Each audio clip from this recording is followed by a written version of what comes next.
it's time to continue our journey of reviewing the great Universal monster classics, Bride of Frankenstein.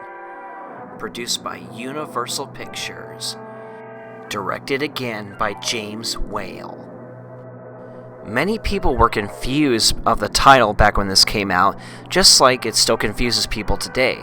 Many people have a misconception that Frankenstein is the monster, but yet it is Henry Frankenstein who created the monster. And it makes it clear in the credits that the creation is indeed called the monster. I don't know what went through people's heads when they assumed that Frankenstein was the monster. Maybe they should have just called it the monster and the bride of the monster, but if they didn't call it Frankenstein, it wouldn't be as iconic and memorable.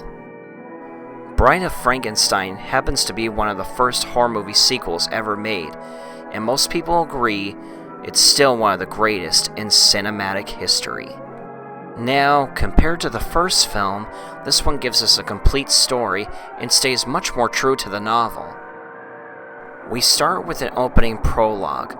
The first opening appearance was more of a warning of how shocking the film is, whereas this one is author of Frankenstein Mary Shelley, played by Elsa Lanchester. She tells the story of the monster going over everything that occurred from beginning to end in the first film. But she continues the story, and that's where we begin our journey with the story of Bride of Frankenstein. There's a man that falls into a water cave just beneath the windmill, and discovers the monster, and it's still alive. The monster strangles and kills the man, and then throws his wife down the water cave. Man, what a way to open this movie. They don't give you any time to brace yourself. You are brought right into his threatening presence. But as the film goes on, he becomes a much more sympathetic character. He climbs out of the water cave, and we get a hilarious moment of him scaring this other lady. And if you're a major fan of these films like me, you will know this character, Ona O'Connor, was also the same over-the-top terrified woman from The Invisible Man in 1933. Dr. Frankenstein is back once again, played by Colin Clive, and at this point he's learned his lesson and doesn't want to pursue his experiment with the undead anymore and just wants to focus on his marriage with his wife, who is now played by somebody else instead of Mae Clarke from the original. Which now puts the spotlight on Dr. Pretorius, performed by Ernest Thesiger, who wants to pursue what Frankenstein wants to move on from and see what he can pull off despite the chaos that occurred. And you gotta love Ernest Thesinger's over-the-top performance in this film. So insane, so entertaining. You always wind up feeling terrible for the monster because he continues onward running, getting attacked, shot at everywhere, getting tied to a cross and brought into prison. You really feel for him because, for crying out loud, he didn't ask to be created and brought into this world. He's just a creation that was put together with different body parts of dead criminals that were hung and revived with lightning. He's just trying to fit in and belong. He's sympathetic. He escapes and into the woods and discovers a cabin with a blind old man whom he becomes good friends with, which is an awesome scene because he teaches the monster how to eat, drink, talk. He even teaches him how to smoke a cigar, which never fails to get a laugh. So it's both touching, but very entertaining at the same time. Two wandering men who are out hunting discover the cabin and see the monster.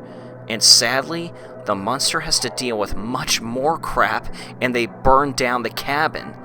Jeez, how much more abuse does this poor creature have to deal with?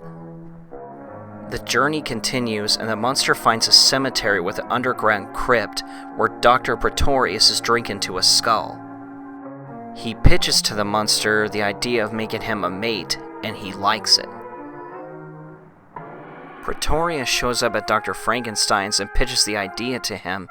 Frankenstein isn't fond of the idea and rejects it, and Pretoria threatens him with the monster. Frankenstein is absolutely terrified and can't believe his ears when he hears him talk. And Pretorius actually lies about that he taught the monster to talk. It's very amusing to see him all overconfident as if he can do more with his creation than Frankenstein can do himself. Frankenstein refuses again, and they decide to kidnap his wife and hold her until he agrees to do so. Frankenstein has a new assistant named Carl, played by Dwight Frye, once again, same actor as Fritz in the previous film. The monster becomes impatient and tosses Carl from off the top of the castle.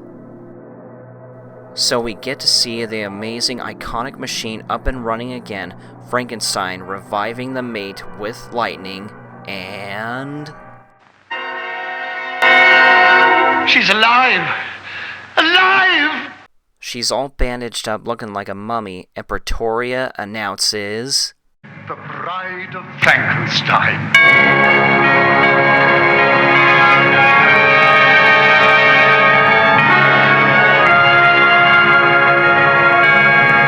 The only thing that sucks is you only see the bride for the last 5 minutes of the movie.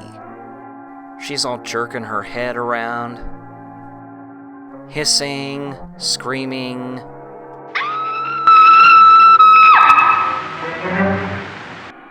The bride was played by an actress named Elsa Lanchester, who again is the same actress who plays Mary Shelley in the beginning of the movie, as I said earlier. The bride finds the monster terrifying and rejects him like everyone else.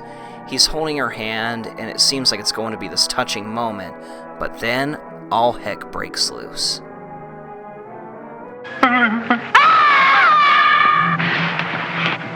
She hates me, like others. The monster lets Dr. Frankenstein and his wife go before pulling a self-destruct lever, destroying Pretorius, himself, and the entire castle.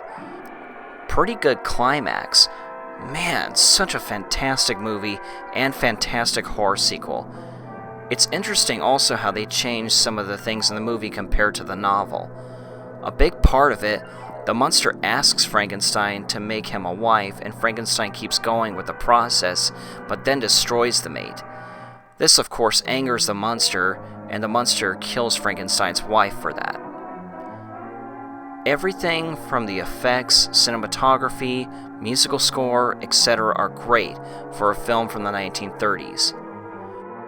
They really gave Boris Karloff a chance to show off his acting abilities in this one by giving the monster dialogue. Absolutely incredible. Like I said in my previous review of the first film, the Universal monsters are the Beatles of horror films, and Bride of Frankenstein is the Beatles of horror movie sequels. Period.